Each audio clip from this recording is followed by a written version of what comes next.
through the observation, scientific methodologies that were applied to look at this phenomena, that these aircraft, we'll call them aircraft, are displaying characteristics that are not currently within the U.S. inventory, nor in any foreign inventory that we are aware of.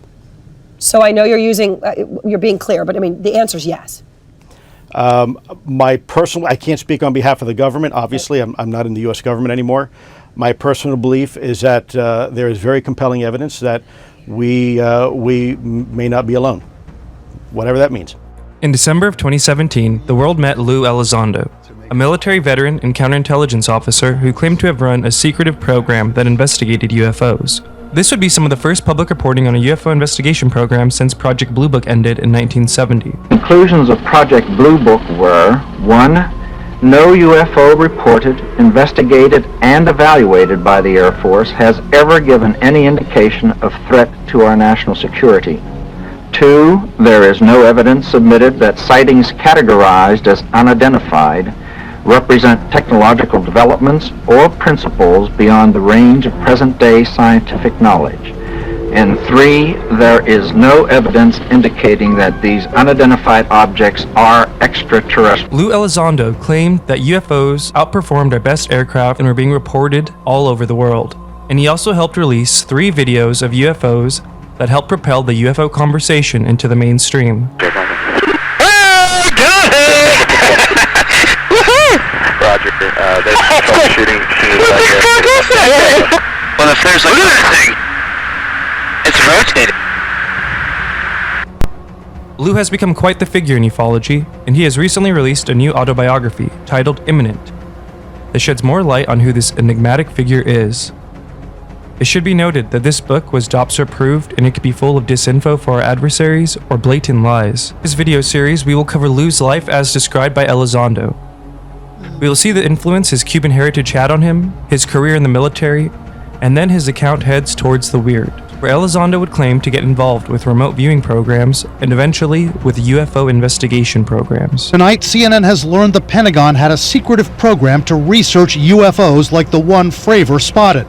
The project was called the Advanced Aviation Threat Identification Program, run by an official named Lue Elizondo. Things that we do not understand how they work, operating in areas that we can't control. Sources: Imminent by Lue Elizondo, Lue Elizondo's ICIG complaint, the interview with Lue Elizondo and his father conducted by the channel Lue Reviews, Who's Lue by Area 503 Manny. I recommend you check all of these sources out. There are also various papers and interviews cited below.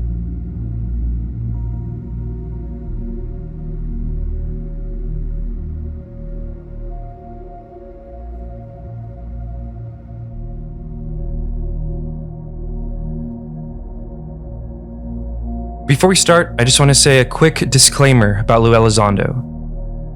He's a counterintel agent who can be extremely sketchy at times. There are already some disputes between some of his colleagues he cites in his book as to the accuracy of his claims, and some say he's a pathological liar. We'll cover this in more depth in later videos in the Elizondo series, but for now, just keep this in mind. Today, we are still in the middle of Lue Elizondo's story, and it can end quite a variety of ways. In January of 1898, the US ship, the USS Maine, mysteriously blew up in Havana Harbor, Cuba, which was then under the control of Spain. The press at the time blamed Spain, although Spain would deny any responsibility. The destruction of the USS Maine was enough to whip America into war with Spain, and the first military mobilization since the American Civil War would occur. A large American force would disembark for Cuba in this conflict. Cuba was one of the last remaining holdouts of the once great Spanish Empire. America had made offers to purchase Cuba in the past, but they were turned down. And Cuba had had various revolts against Spain that the American populace found sympathy in. The Spanish-American War was the first war for America since the Civil War. America would impress the world with their modern army and their modern navy that was capable of fighting a multi-front war. Americans would ship out and fight the Spanish in the Philippines, Guam, Puerto Rico, and of course, Cuba.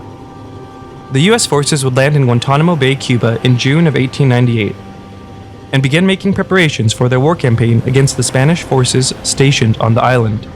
The Spanish-American War erupted during a tumultuous time in Cuba, where there were already revolts against Spanish rule. the Americans also collaborated with the revolting Cuban forces on the island, and Lue Elizondo has claimed his grandfather was a revolutionary against the Spanish during this time. When the land battles would commence, the Americans performed exceptionally well, with great American victories at battles like the Battle of San Juan Hill and the Battle of Santiago de Cuba. The Cuban campaign of the Spanish-American War is where the Buffalo Soldiers and Theodore Roosevelt's Rough Riders would make names for themselves. The declining Spanish could not compete with the American Army and Navy, and the Spanish-American War would end in December of 1898, the Americans being victorious. As a result of the war, the U.S. would receive Puerto Rico, the Philippines, and Guam as territories, and for Cuba, after a brief occupation, Cuba would be granted independence from the Americans, who would maintain autonomy over the island. Americans would lease Guantanamo Bay from Cuba, where they would construct a military base.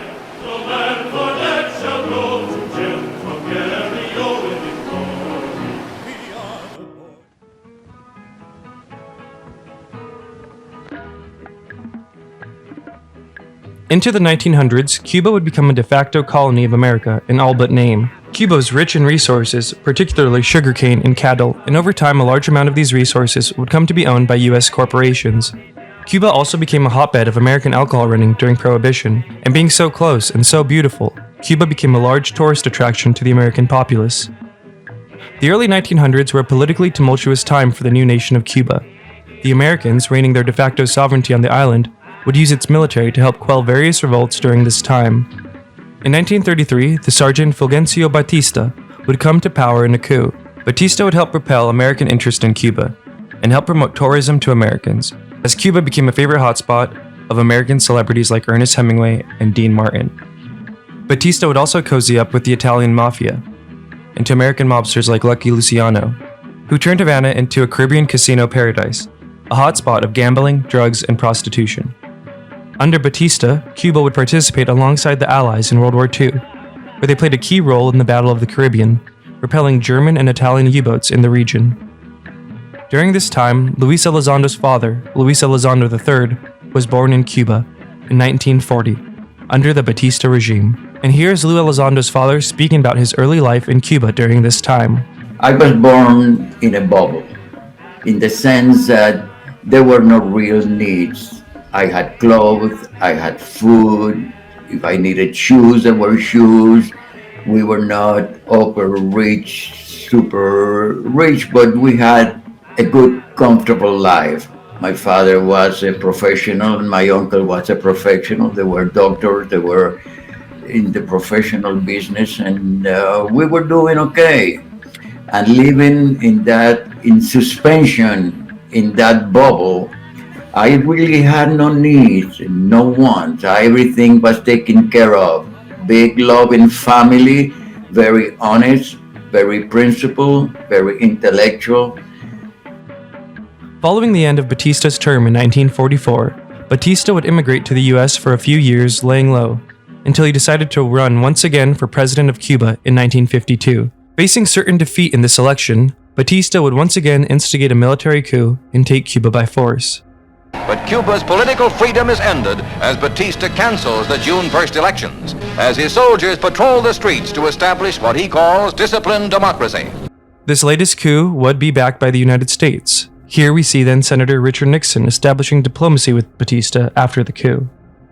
Batista would suspend elections and use brutal methods to take out his political opponents. This coup led to some revolts, one in particular by a lawyer, Fidel Castro, who had ran in the election that was suspended by Batista and felt this very unjust.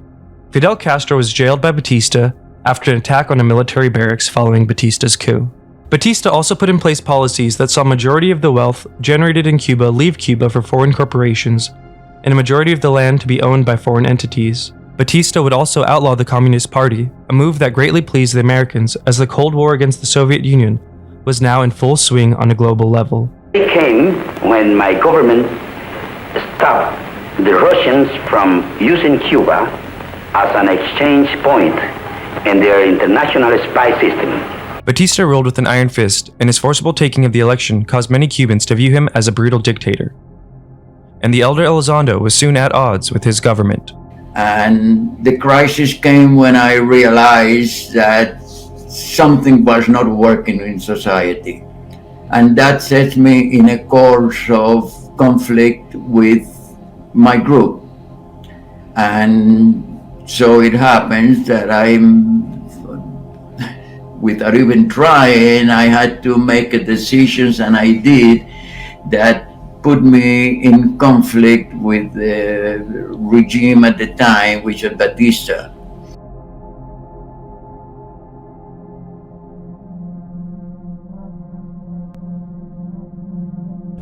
It is not the same to fight for liberty as to fight against it. All the people of the Sierra Maestra are with us.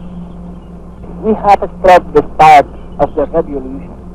We gladly suffer cold and rain and the hardship of life in the mountain. This is only the beginning. The last battle will be fought in the capital. You can be sure. Lue Elizondo Sr. found the answer to the previous injustices in the dictator Batista in the Sierra Madre Mountains of Cuba. Here, a rebel force had landed under the leadership of Fidel Castro. Fidel had been jailed years earlier for another coup attempt, but was released by Batista in a show of good intentions. At that time, Fidel Castro fled to Mexico and made preparations to return to Cuba and overthrow Batista. After training in Mexico, Castro returned to Cuba on a boat packed with 81 men, amongst them the Argentine Che Guevara, to take back Cuba from Batista and from the Americans' proto-imperialism. Fidel offered the most promise in correcting the wrongs of Batista, and the senior Elizondo would go out and join up with the rebels and begin training for combat. Things happen and things go as they usually go, and there I was. As a kid, I remember him telling me these stories. One day, if you have more time, you got to hear it. Stories of him training in the jungles of Cuba to overthrow Batista, and the crazy, incredible stories that he was part of. Before long, the elder Elizondo was a combat-trained soldier, fighting with Fidel Castro and Che Guevara to overthrow the dictator Batista.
The campaign against Batista lasted a couple of years. As time went on, Castro was growing more and more popular, and Batista's power was dwindling. The revolution would officially end in January of 1959, when Batista was forced to flee the country, and Fidel and the rebels took Havana. Havana, often the mecca for gamblers, sees the jackpot payoff of a political longshot. Bearing 26th of July banners, joyous followers of Fidel Castro sweep triumphantly through the Cuban capital hours after their rebellion had toppled the regime of Fulgencio Batista. Rebel fighters fresh from the battlefield in central Cuba pour into the capital to impose martial law and quell the rioting. Castro follows a more leisurely itinerary to Havana. When he began this campaign with a handful of men, he said, "I will be a hero or a martyr." At 31, he's very much a hero. The elder Elizondo, like many Cubans, were happy about the outcome of their campaign, and had a lot of hope for the future of Cuba now that Batista was out and Castro was in. When the yards of the barracks would be full of cadavers, when our women were violated, when the children were murdered. The revolution had won.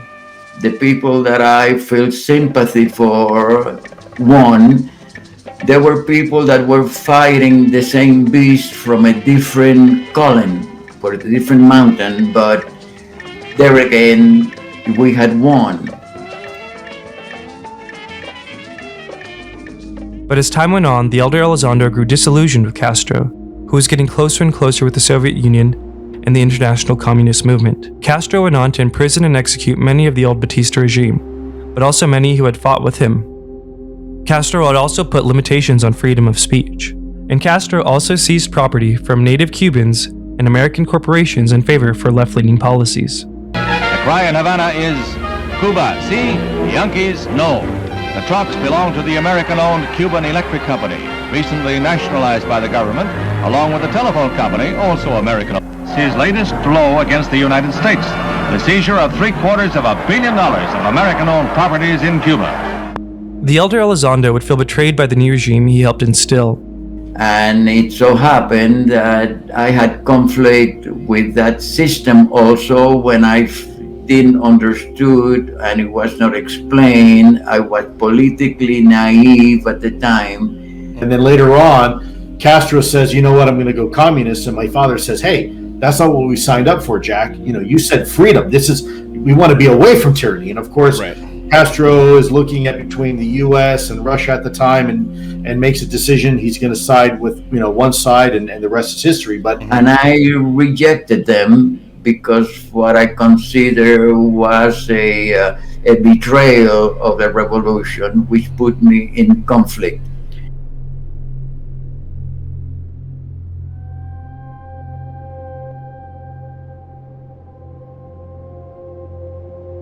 And he, like thousands of Cubans, would flee Cuba for refuge in the United States. Once in America, Elizondo's thoughts weren't on establishing a new life in the States, but on returning to Cuba and removing Castro. Fortunately for Elizondo, there was a large contingent of Cubans in America who felt the same way, and the US was not happy with Castro seizing the lands owned by American businesses, and with a new hotbed of communism only 90 miles from its shores. The CIA would help form all of these anti-Castro Cuban exiles into Brigade 2506. Under the Eisenhower administration, the CIA would help organize and fund this new brigade with the intended goal of returning to Cuba and overthrowing Castro. All over Miami, there were enrollment centers for Brigade 2506. This is Ron Oppen in Miami. I'm standing in one of the many anti-Castro recruiting places scattered throughout the city. Since 2 o'clock this morning, men and boys have been filing through this door behind me, anxious to join the fight in Cuba against Fidel Castro's government. My father and mother are down there. That's all. And this is exactly what Elizondo was looking for. Under CIA Chief Allen Dulles, CIA operative E. Howard Hunt would be one of the point men organizing these Cuban exiles. E. Howard Hunt has a long history with the CIA. He helped coordinate many Cold War regime changes, and he is who the smoking man from the X-Files is modeled after. Ashamed? You're not allowed the luxury of human weakness and penitence. You're not allowed to put your indulgences ahead of the greater purpose. Elizondo Sr. would join Brigade 2506 after arriving in America, beginning the Elizondo family's long relationship with American intelligence. The CIA spent millions of dollars arming and training this guerrilla brigade. They set up a camp in Guatemala for Brigade 2506 to train in. They were trained on military tactics, radio communications, sabotage, and a variety of other combat skills. Brigade 2506 was also gifted a small air force that would be used in the upcoming invasion. Intelligence reports indicated that there was growing discontent within Cuba with Castro, and there would be uprisings that would help Brigade 2506 once they landed. The site chosen for the invasion was on the southern coast of Cuba, about 70 miles southeast of Havana, and was named Cochinos Bay, better known as the Bay of Pigs, due to the aggressive pigs found in the area. The plan was for an initial airstrike to wipe out Castro's small air force. This was an integral part of the plan, as neutralizing Castro's air force was a necessity for the next part of the plan, which was an amphibious landing of around 1,500 Cuban expatriates. The Cuban invasion plan was coming together. There was one complication within this plan: the presidential election in November of 1960 and the transferring of power and oversight on the already set in motion operation.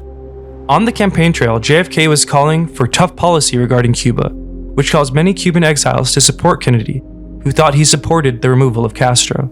The Democratic candidate for president is in New York campaigning. He issues a statement in which he says the United States is not doing enough for the Cuban exiles. He says the United States ought to help them. Ironically, on the campaign trail, Nixon seemed softer on Cuba, even though as vice president, he had been aware of Eisenhower and the CIA's plan to retake Cuba. Now, I don't know what Senator Kennedy suggests when he says that we should help those who opposed the Castro regime, both in Cuba and without. But I do know this, that if we were to follow that recommendation, that we would lose all of our friends in Latin America, we would probably be condemned in the United Nations, and we would not accomplish our objective. I know something else.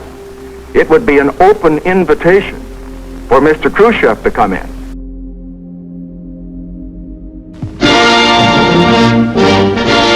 Senator John Kennedy, incidentally a keen yachtsman, has been chosen as 34th President of the United States. Senator John F. Kennedy beat Richard Nixon in the election of 1960. The invasion of Cuba was concocted under the Eisenhower administration, and the incoming Kennedy was briefed 10 days after the election on all the preparations that were already in motion. Still unsure how exactly to manage this planned invasion that was thrown into his lap. The new President Kennedy would greenlight the Cuban operation, but made one thing clear: US forces were not to get involved with the fighting. This was a seemingly change of policy from the previous administration's views. Kennedy was concerned about upcoming UN talks regarding American aggression against Cuba, and overt US involvement would be bad optics for the US. The Cuban exiles, however, were unaware of Kennedy's sentiment, expecting full US support given Kennedy's tough-on-Cuba rhetoric on the campaign. The Cuban exiles of Brigade 2506 were all united in their hatred for Castro, and after months of training and preparations, it was finally time for Elizondo Sr. and the rest of Brigade 2506 to return to Cuba. Miami, the first week of April 1961. Invasion fever is rising among the Cuban exiles. Everyone seems to know the invasion is coming soon.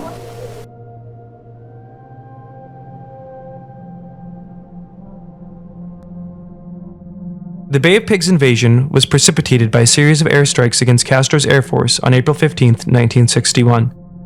Initial reports were that they hit a majority of their targets. Neutralizing Castro's Air Force was a necessity for the invasion. The invasion would have problems from the beginning. Brigade 2506's previous airstrikes didn't get all of Castro's jets, and Castro's jets destroyed the brigade's B-26s, which were supposed to provide air support to the brigade. 2 transports carrying medical supplies and ammunition exploded before they reached the shore. Elizondo Sr.'s own transport would also be hit, and Elizondo would have to swim to shore during the invasion. You know, my father winds up going to Guatemala, training, and then coming on the USS Houston. A ship gets rocketed, swims to shore. They're under attack. There's no air support other than a couple CIA guys who decide to, by the way, for the record, disobey orders, and they decided not to abandon their brothers. And I've always said, that Cuba may have lost many of her sons that day, but she also lost a few of her brothers. For the men that reached the shore, the intelligence reports were also wrong. It was supposed to be a dark landing beach, but the beaches were fully lit. There were also bad intelligence reports about the amount of Castro forces the brigade expected to face.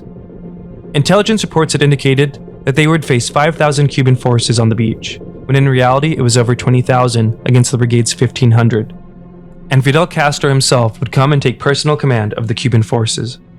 Another failure was the supposed uprisings that were to arise. Castro had received advance word of the invasion, and anyone with any inkling of anti-Castro sentiment was jailed to prevent any potential uprisings during the invasion. Fighting lasted for a few days, but it was very meek and hopeless for Brigade 2506. The only hope would be direct American intervention, but that never came. Kennedy forbade it, a decision that caused many Cuban Americans to harbor disdain for the new president, who they felt backtracked from campaign promises. No hope of help from within Cuba or from outside. At 3:45 p.m. Wednesday, April 19th, resistance ends. All those who are not killed are taken prisoner. In less than 72 hours, Castro has destroyed the brigade. The American planned, trained, and backed invasion of Cuba is now a total failure. The Cuban forces would capture all of the rebels, Luis Elizondo's father among them. There is despair and confusion among the relatives of the insurgents. In Miami, they besieged the headquarters of the Revolutionary Democratic Front, seeking some news of sons and brothers, with Castro claiming the capture of 500 invaders and threatening them all with the firing squad. These weeping women see no chance for their loved ones. Es un símbolo para todos los pueblos oprimidos. Playa Girón es la primera derrota del imperialismo en América Latina, pero también es una de las primeras derrotas del imperialismo en escala mundial. The Cuban forces would capture all of the rebels, Lue Elizondo's father among them. Elizondo would spend 2 years imprisoned in Castro's jails. He was tortured by the communists, something that Elizondo would say would permanently change him, and was even imprisoned during the Cuban Missile Crisis, the next major escalation between Cuba-US relations. After 2 years, Elizondo and some of the other men captured at the Bay of Pigs would be allowed to return home.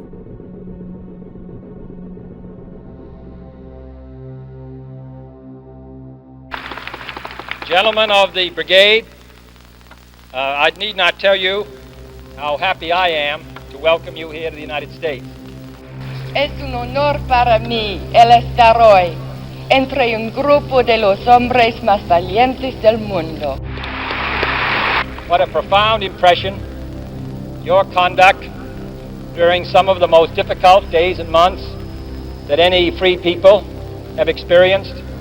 Participar en la alegría que tienen que sentir los miembros de sus familias, quienes por tanto tiempo vivieron esperanzadas. What a profound impression your conduct made upon not only the people of this country, but all the people of this hemisphere.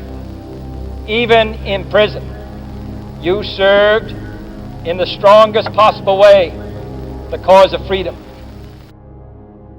After 2 years of being imprisoned, Elizondo and a lot of his fellow combatants captured during the Bay of Pigs would be released and returned to America at a big ceremony at the Orange Bowl in which President Kennedy welcomed them home, hoping to win favor with the Cubans.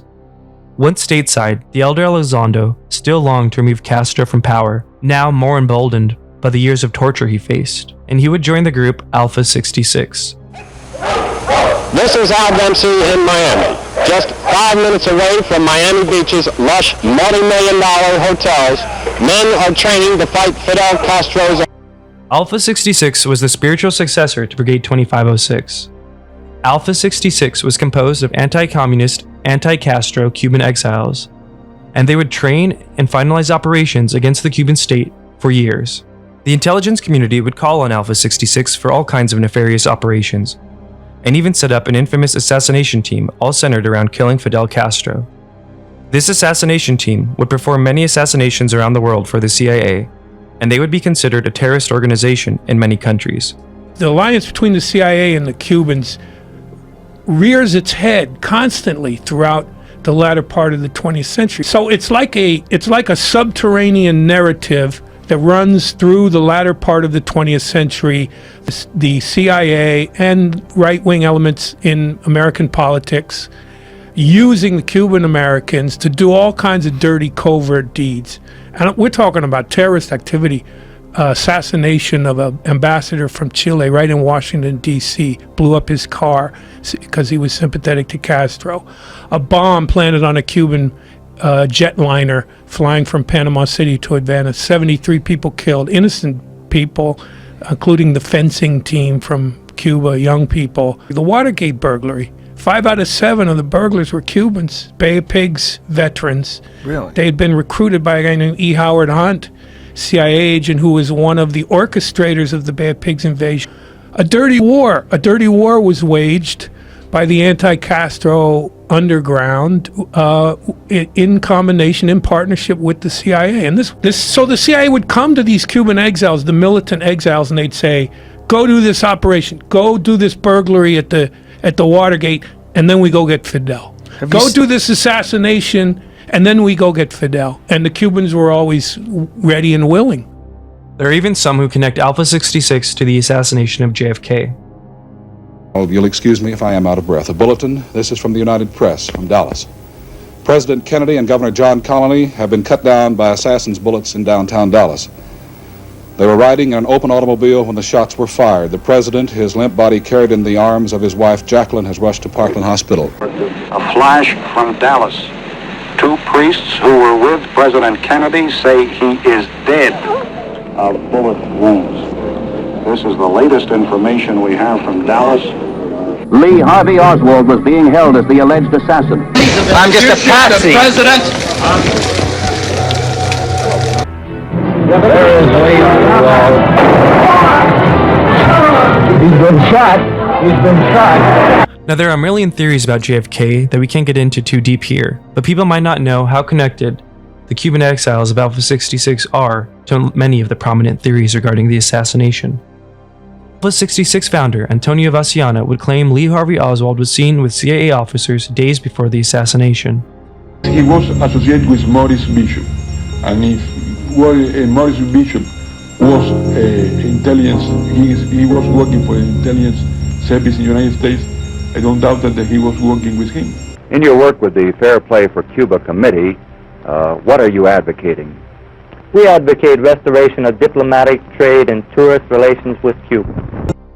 Before he died, E. Howard Hunt, the CIA official who helped form Brigade 2506, would make a taped confession about knowledge of a conspiracy to kill Kennedy and name various Alpha 66 members in the plot, including Frank Sturgis, David Morales, and Antonio Vasiana. Here is who RFK Jr. says killed his uncle, JFK.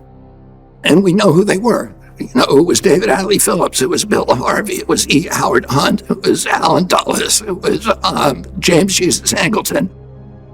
We know the shooters. They were, three men from who had been in Batista's battalions in Cuba. An interesting tidbit related to Howard Hunt and a bunch of Cuban exiles of Alpha 66 being involved in the Watergate burglary was that Howard Hunt's lawyer at the time would later claim Howard Hunt told him JFK was taken out partially because of the UFO cover-up. Well, why was John Kennedy assassinated? What would be in those reports that would be important? And he said, why was John Kennedy assassinated? He said John Kennedy was assassinated because he was about to give our most vital secret to the Soviets.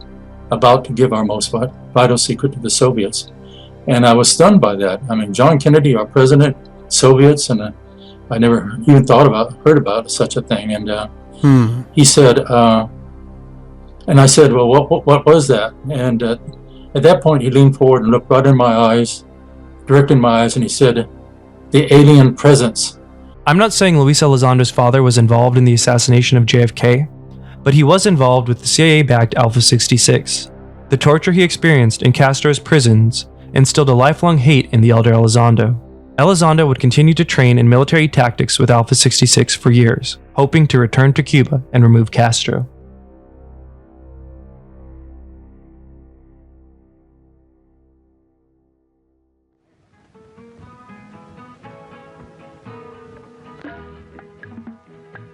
This is the world Luis Elizondo was born into in 1972. Lou's mom was from Kansas and was a Playboy bunny. She was of Persian, Native American, and Scottish descent, and Lou says she raised him Jewish. Elizondo was born in Texas, but the family would move to Florida when he was young, and the Alpha 66 life was ingrained into Elizondo from a young age by his father. Elizondo was born into a unique blend of American intelligence and counterinsurgency. Lou's father's involvement in Alpha 66 was not like other immigrant groups in America. From his birth, Lue Elizondo was expected to one day return and invade Cuba, and his upbringing reflected that. From an early age, Elizondo would partake in paramilitary training with his father in Alpha 66. But I'll say, I was raised with the understanding that one day we were going to go back and liberate Cuba. Right. That's the world I grew up in. Brigade 2506 and all of a sudden Alpha 66, and you've got, at 7 years old, you're learning how to disassemble an AK-47 and an M16. Not that that's bad or good. It's just, it is what it is. And, that day never came. I grew up in that environment. And, some of the political measures that we used to try to change the situation in Cuba didn't work. Elizondo would claim that his childhood was robbed by his father's need for revenge. In his book, he writes, "While other kids my age read the Boy Scout handbook, I paged through books Dad had pressed into my hands, The Anarchist Cookbook, and How to Survive in Vietnam.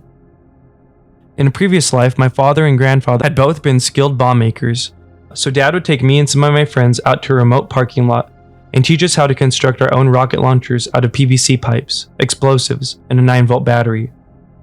or show us how to break into a house by levering a sliding door off its tracks with a screwdriver. Alpha 66 wasn't just some group that met for dinner twice a month. This was a militant group with the stated goals of violently taking back Cuba from Castro. And in many parts of the world, Alpha 66 is still considered a terrorist organization. Elizondo claims his father at one point owned an Italian restaurant that allowed him to finance his paramilitary ambitions, would have some interesting property sales and flips of vacant lots that could be connected to Alpha 66 efforts for raising money. And Lue Elizondo even claims in his book that the film director Brian De Palma consulted his father when working on Scarface. You a communist? Huh? How do you like it? They tell you all the time what to do, what to think, what to feel. I'm Tony Montana, a political prisoner from Cuba. And I want my fucking human right. Now. According to Elizondo, his father would have violent outbursts at the most inappropriate times, often making public callbacks to his own torture at the hands of Castro. To me.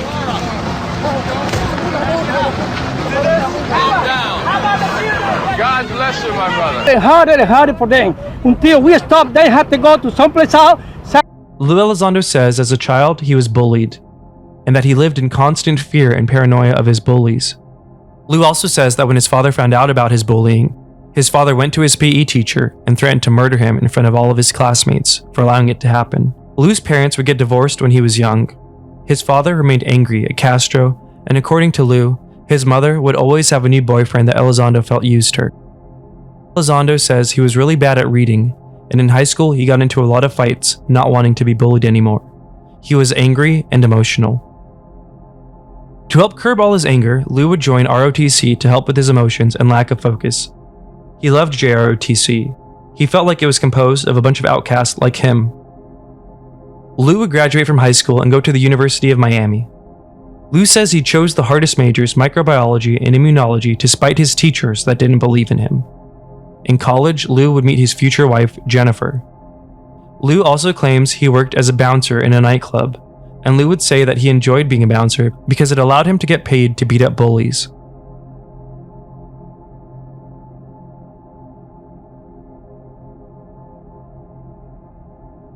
After graduating, Lue Elizondo would join the military in 1995 at age 23, writing, "I enlisted as an Army grunt.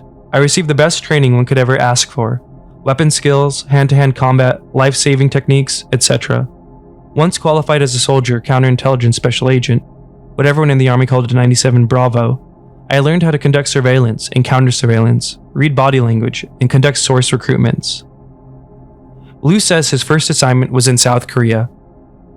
He spent most of his time in Korea with the Korean National Police on a special project surveillance team. Lue says his second assignment was the 902nd Military Group in Arizona, where he worked as a counterintelligence officer for aerospace corporations. And I did have a lot of experience earlier in my career working on the protection of advanced technology. So particularly advanced aerospace technologies and avionics.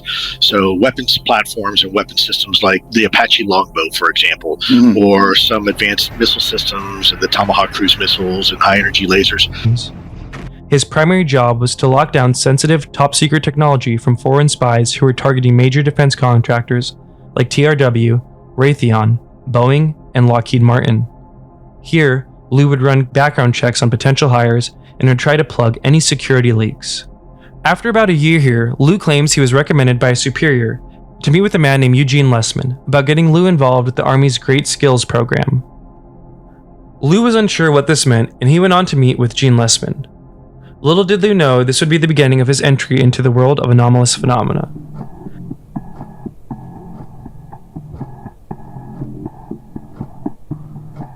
The first meeting with Gene Lessman went as follows, according to Lue's book. "You're being considered for a government position. Do you mind if I ask you a few questions?" Thus began one of the most rapid interrogations I'd ever experienced. Where was I from? What did I do when I wasn't on post? Who were my parents? Why is it important to serve my country? How about remote viewing? Know what that is? Nope. Apparently, Gene Lessman was a part of Project Stargate, the US military's remote viewing program. Remote viewing is the alleged ability to access data and information about given targets at a distance. And the US government has funded various remote viewing programs over the decades. with the accuracy and usability of this process being contested along the way. The remote viewing program in the US began in the 1970s at Stanford Research Institute under the direction of Hal Puthoff and Russell Targ. Uri Geller, this is Edgar Mitchell, who, with his eyes covered, is trying to pick up the number that Geller is sending. Also, we see Wilbur Franklin of Kent State, Harold Puthoff and Russell Targ of SRI, along with Don Schuick, Vice President for Research at SRI. Dr. Schuick is trying to receive and then write down the number that Geller is sending. In this case, Schuick is successful in picking up the number. Russell Targ would describe remote viewing as follows. They called it remote viewing. For the past 10 years, we've been investigating a phenomenon called remote viewing. In this experimental series, which has been carried on now with hundreds of subjects in the laboratory, we found that many individuals are able to accurately describe what's going on in distant locations. The remote viewing program went by many names. One of them was called Stargate. Before that, it was called Grill Flame, etc., and began really in the late 1960s, early 1970s, led by a gentleman, one of my former colleagues actually, Dr. Hal Puthoff, who actually worked at the time at Stanford University and created what is now known as the, quote, psychic spy program for the Central Intelligence Agency. And those techniques were quite effective. There's a lot of information to substantiate that, yeah, actually the program did work, even though it was eventually shut down due to budgetary concerns. I think it is worth noting that a lot of the first batch of remote viewers at Stanford Research Institute were Scientologists. And some of the practices of remote viewing were derived from Scientology, the religion created by L. Ron Hubbard. I am the writer of the textbooks of Scientology. It should also be noted that Scientology drew a lot of its stuff from old, ancient practices as well. This is not support for Scientology in any way, but it is worth noting. Hal Puthoff, Ingo Swann, and Pat Price, all part of the early remote viewing program, were OT7 Scientologists, the highest level at the time. Ingo Swann is recorded as saying there were a total of 14 Scientology clears in the remote viewing program. Some debate as to the degree Hal Puthoff was a Scientologist, as today he has renounced it. But Hal Puthoff wrote a long letter in support of Scientology in 1970, and he and his wife were married in a Scientologist church in the 1970s. Puthoff also wrote the preface to L. Ron Hubbard's Scientology, a Religion.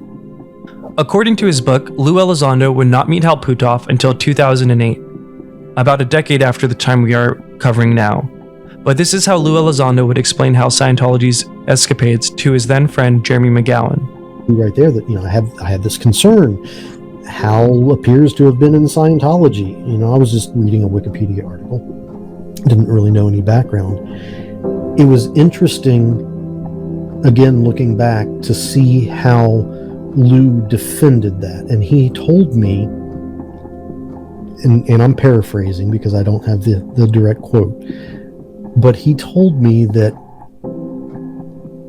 Hal Puthoff had been assigned to Scientology by the CIA because the CIA wanted Hal to acquire the technology that the Scientologists used to test the Thetans or whatever it was. So Lue was either believing it, regurgitating it, or lying, I don't know which, and telling me that Hal was not really that involved in Scientology and he was only there at the behest of the CIA. As I said, in his book, Elizondo would claim meeting Hal Puthoff around 2008. But there are some rumors out there that he has actually known him for decades.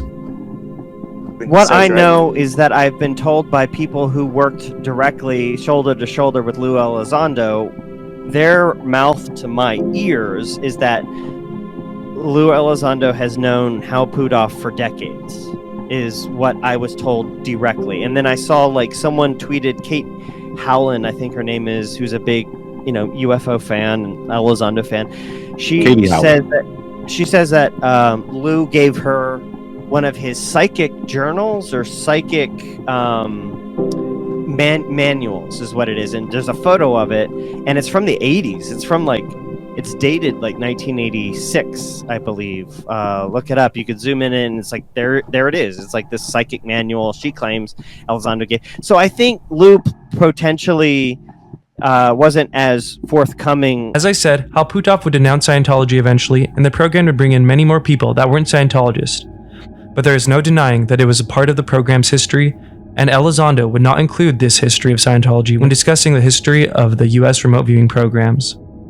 Nevertheless, over the years, the program would bounce around from the CIA to the DIA to the Army and various other places. In the US government, it's called Stargate. They were taking young soldiers and civilians and they were training them to conduct espionage behind enemy lines. And the term was called remote viewing. A lot of people that were... And Lue would note that the program did have successes over the years, mentioning when President Jimmy Carter spoke of the remote viewing program locating a downed airplane in Africa. We had a small plane go down somewhere in Africa, and we were not able to find it by surveillance. So the director of the CIA heard about a woman in California that was a medium or something. I don't know the title for. And she gave him the latitude and longitude of the plane's whereabouts. We located the plane where she said it was. And that's the only time that I have ever experienced something that was inexplicable while I was present. As well as mentioning that government remote viewers were used in the Middle East. But Cairo has confirmed that the Defense Intelligence Agency did use psychics during the Gulf War. A key U.S. official told us the program was used to give intelligence leads during the whole Desert Storm period. It was part of a $1 million a year psychic intelligence project, just the latest in a long string of secret American research. Stansfield Turner became director of the CIA in 1977. There he learned that the agency had once employed a successful psychic. He had drawn some pictures of places in the Soviet Union that he had never been and which seemed to turn out to be accurate. By the time Elizondo had begun training with Gene Lessman, the existence of the secretive Stargate program was public. It is. Now, it's hard to believe that someone could be trained to sit in a room, zero in on a blind target, and come up with accurate information about something that is somewhere else in space and time. But we watched it for ourselves. It's called remote viewing, and the U.S. military spent $20 million to develop this mind-boggling technique. Not only was Project Stargate public, it was closed down. And Elizondo says Gene Lessman was trying to keep a small crater together in the hopes of reopening it. According to Elizondo, Gene Lessman would train him how to remote view. An excerpt from the book reads, "Sometimes Gene would give me an envelope and ask me to describe the location mentioned inside. Only I couldn't open the envelope. A day later, he'd changed the procedure slightly. I was to direct my attention to a photograph Gene was holding, but I could not see. Before we started, he verbally gave me the geographical coordinates of the objects in question. With practice, I got better. I would take the techniques I learned with me to subsequent assignments. After a while, remote viewing became second nature to me. I was able to put myself into the zone without any sort of protocol or ritual." Elizondo would continue about his conversations with Gene Lessman during this time. "I'm not gifted, I'd say. Oh, yes, you are," Gene would respond. Turns out we were both right. The reality was a large number of the population was and is capable of remote viewing. The training was rare, not the gift. I was taught early on some techniques by one of the top Army's remote viewers. Wonderful gentleman, very, very gifted. Sadly, I was not that gifted, but it turns out that a lot of people have that capability. And it's really, I think, once you talk to some of the scientists, you realize it's not paranormal like people suggest it is. It's probably just some sort of latent capability that humans have had for a very long time before we really were able to verbalize communication with one another, and it became very sophisticated. Dogs, for example, when they come across and they see each other, there's some sort of nonverbal communication, and some scientists are speculating maybe that's a form of, we call it psychic, but in reality, it's just a normal part of human interactions, and a lot of people can do it. Lue would say, when the best remote viewers were in the zone, they could penetrate enemy installations and have a look around. They could locate personnel or vital assets. They could even allegedly disrupt or incapacitate the minds of adversaries. Another weird thing Lue would say about remote viewing is this. An interesting thing about remote viewing is that it must be used for purely good intentions and not for bad or for personal or selfish gain. Call it karma or something else. All remote viewers learn this one way or another. Before Lue could officially join any kind of remote viewing program, he says the program closed. And Lue would write in his book, "Remote viewing deserves science, not scorn, yet closed-minded zealots stormed in and trampled Stargate to death." In the waning days of the program, one member of Stargate was stunned to hear a government supervisor's reason for opposing, saying, "You are working with people who are in league with the devil. It is not good for the United States or humanity to have these sorts of closed-minded officials who reflexively fight and dismiss anything that questions their personal religious beliefs. To say it holds back progress and growth is an understatement." Lue says that Gene Lessman would be told the remote viewing program would not reopen, and Lue would not be joining any official program. Lue claims he would come to utilize his remote viewing skills at various times in his career, which we will cover later, but for now, Lue's time remote viewing in any sort of official, unofficial capacity would come to an end. And Lue Elizondo's career path would take a new route following the September 11th terrorist attacks. We've seen it from the front angle before, but not from this angle.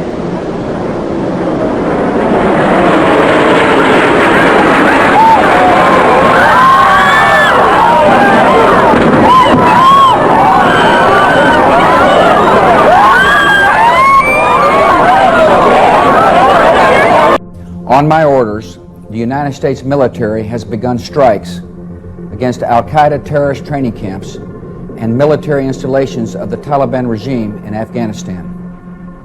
These carefully targeted actions are designed to disrupt the use of Afghanistan as a terrorist base of operations